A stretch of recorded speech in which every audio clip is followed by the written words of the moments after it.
Chandrayaan-3 mission के साथ चंद्रमा पर छाप छोड़ने के बाद भारतीय अंतरिक्ष अनुसंधान संगठन इसरो अब अपना पहला अंतरिक्ष स्टेशन स्थापित करने की तैयारी कर रहा है।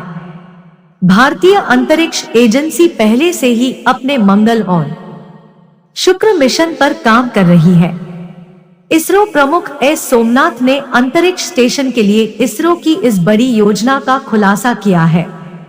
दोस्तों, अगर आप चैनल पर नए हो तो चैनल को सब्सक्राइब जरूर कर लीजिए।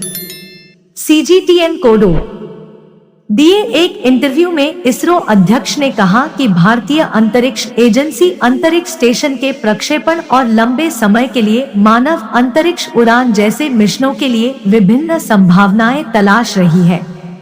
सोमनाथ ने कहा कि चंद्रमा मिशन की सफलता के बाद हम सभी संभावनाओं पर विचार कर रहे हैं।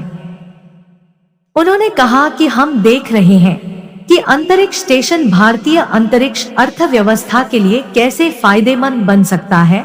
इस पहलू पर हम चर्चा कर रहे हैं। 23 अगस्त 2023 को चंद्रमा के दक्षिणी ध्रुव पर चंद्रयान-3 की सफल लैंडिंग के बाद इसरो ने लैग्रेंजियन पॉइंट 1 या L1 के आसपास एक प्रभामंडल कक्षा में स्थापित करने के लिए अपना पहला सौर मिशन आदित्य L1 भी लॉन्च किया। यह पृथ्वी से सूर्य की दिशा में 15 लाख किमी पर स्थित है। भारतीय अंतरिक्ष एजेंसी अपने गगनयान मिशन पर भी काम कर रही है, जिसका उद्देश्य मानव के रहने योग्य अंतरिक्ष कैप्सूल विकसित करना है। 3 सदस्यीय दल को योजनाबद्ध तरीके से 3 दिनों के लिए अंतरिक्ष में ले जाएगा। चंद्रयान-3 मिशन के साथ चंद्रमा पर छाप छोड़ने के बाद भारतीय अंतरिक्ष अनुसंधान संगठन इसरो अब अपना पहला अंतरिक्ष स्टेशन स्थापित करने की तैयारी कर रहा है। भारतीय अंतरिक्ष एजेंसी पहले से ही अपने मंगल और शुक्र मिशन पर काम कर रही है।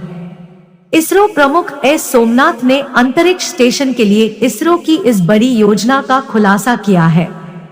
दोस्तों, अगर आप चैनल पर नए हो तो चैनल को सब्सक्राइब जरूर कर लीजिए।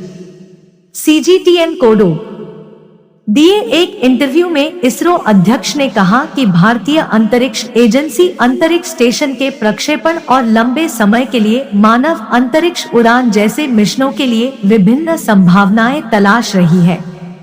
सोमनाथ ने कहा कि चंद्रमा मिशन की सफलता के बाद हम सभी संभावनाओं पर विचार कर रहे हैं।